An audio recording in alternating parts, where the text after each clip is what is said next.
So you are potentially going to bring a national championship to Kansas State. What's it going to take to bring a national championship here? You know, we have to go to the national meet and execute. We have a lot of jumpers and the weight throw right now that is ranked really high. Mr. Moore? Yeah, he's doing a great job, as is Cade McCall. You know, we need our high jump, long jump, triple jump, weight throw to all nail it. You know, we'd like to get our 4x4 qualified for nationals, and then I'm not gonna count any of our team out to get themselves qualified in these next couple weeks. But if we put a couple more bullets in the gun, you know, any ammo you have at the NCAA championships is obviously very useful. Yeah. What has happened to our program for you to you came here in a year, and now we're nationally recognized? The coaches, the athletes, what have you been able to find, I guess, success or maybe like an edge on the competition? Well, I think there's a number of reasons, you know, that we've been fortunate to have this success. But I think number one is the foundation here is solid.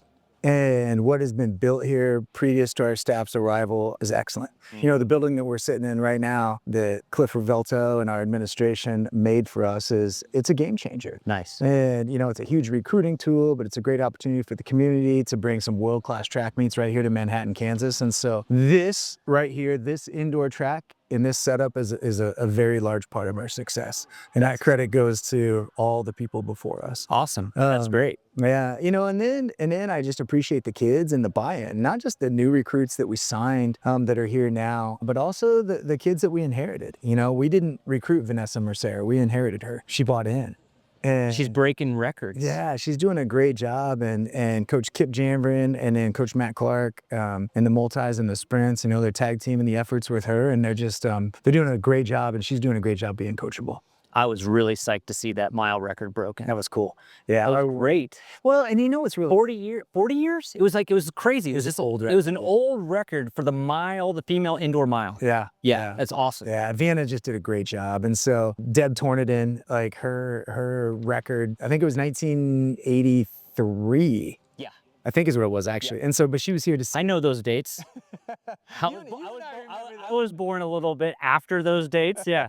So yeah, it's been quite a bit of time. Yeah. Okay. So there is a lot of questions right now on social media. Should indoor track be considered in the Winter Olympics? Oh, that's a great question.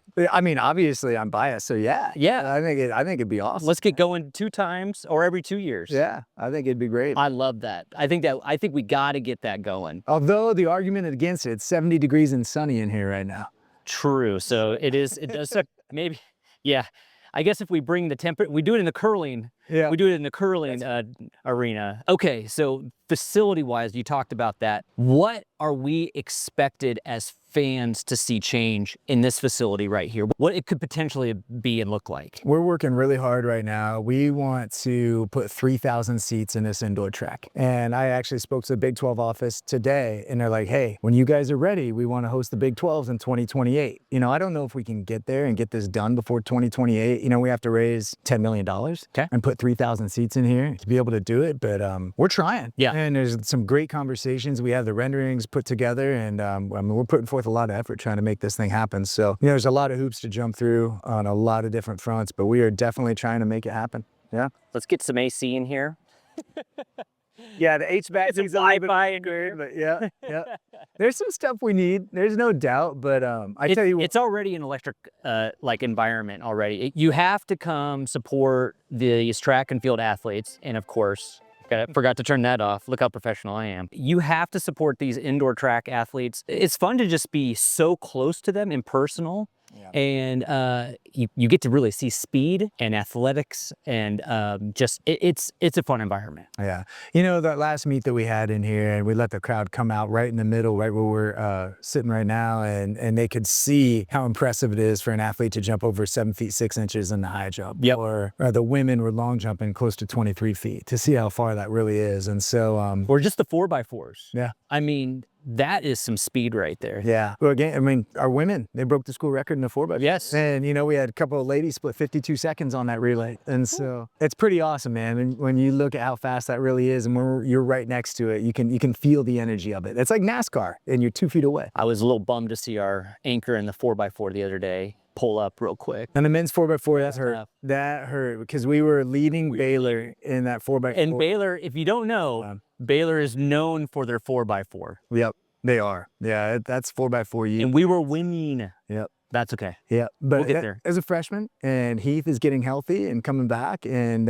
you know, the whole team's motivated, and we're gonna go put one out there at the conference meet. Awesome. Awesome. Again, K-State fans, get excited for a national championship. We're going to hang a banner here, and it might even be in a couple weeks. So please go to, is it Fayetteville, Arkansas? Fayetteville, Arkansas. Fayetteville, Arkansas. Go get those plane tickets. Yeah. Go get your hotel rooms. It's a 5-hour drive. Go drive. Drive You don't down have to- it. I mean- Wait, so here's what we want to do. The lavender color, Wear your we lavender. want to flood that place with lavender and make it almost like a home field advantage. That is our goal, because we're battling, well, there's a lot of great teams, but the top 4 teams in the country right now, Arkansas, Tennessee, Oregon, and Kansas State. And I think right behind us, I think 5th is Texas A&M. And so we're battling, and we're in the mix. And so it'd be great to have a bunch of fans down there. Something to keep in mind, because I think we're all trying to learn the track and field culture as we follow you guys and ride your wave. We were #1 in the nation. Yep. We were #1 in the nation, and these are collective scores that come together, but it all matters at the end, right? Yeah. It all matters in the national championship meet. Yep, there's one meet, second weekend in March, and this year it's down in Fayetteville, Arkansas. And that meet, those 2 days, whoever scores the most points in those 2 days wins the meet. And so track and field scoring, you have 17 different individual events. And if you win an event, it's 10 points. If you're second, it's 8 points, 6 points, 5, 4, 3, 2, 1. The top 8 places score. And I think we have a dozen athletes that can finish in the top 8 places. And then that collective team score comes together, and we could potentially win our first ever national title here at K-State. And so that is the goal, and I'm not terribly afraid to talk about it. The kids and the coaches, we've all talked about it. Like, we didn't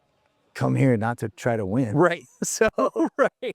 So Yeah. we're putting ourselves out there, and We're taking doing a it. shot. Yep. You're doing it. What does it mean to you to have a top 12 women's nationally ranked team in the nation right now? Yeah, I just really appreciate, again, the buy-in from the kids. But, you look at what all goes into that. One example is our women's 4x4. Yeah. We broke the school record, and we had an anchor in our senior Vanessa on that. But other than that, we had 3 true freshmen. Get ready. True freshmen. Young. Yeah. But, a team that's very young, but they're acting and competing like seasoned veterans. And I really, really appreciate that. When you have 3 true freshmen on that mile relay that set the Kansas State school record, that's a big deal. And I'm proud of the entire team, but I'm proud of those women in particular, because that's the epitome of what we're doing. It's collegiate athletics is changing.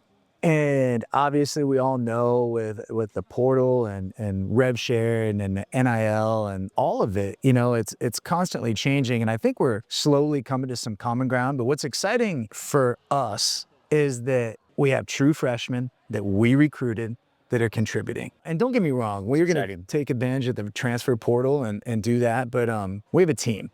And we have a foundation of a team with some freshmen that we recruited, and you sprinkle in some other talent from the portal and international talent. And it's just nice to have a little bit of old school feel to it, Yeah, like development, like actually looking for talent out of high school like we used to in the old days, right? Yeah, and you can't be silly. Like, you have to take advantage of the portal, or you're going to just cut yourself off. Sure. But I do feel like we have a pretty good mix of it, and I'm really proud of our staff for that. And I'm proud of these kids, coming in and buying in is true freshmen and navigating that first year of college well and contributing to this program. I would also say, from a fan's point of view, support this team, because not only are you around local and national talent, but you're walking around Olympians. Yeah. Like, in potential Olympians. Yeah. That's a special deal that not only you, but your kids really should be experiencing. So thanks, Coach. Yeah, I appreciate you. Thanks for Awesome. being here.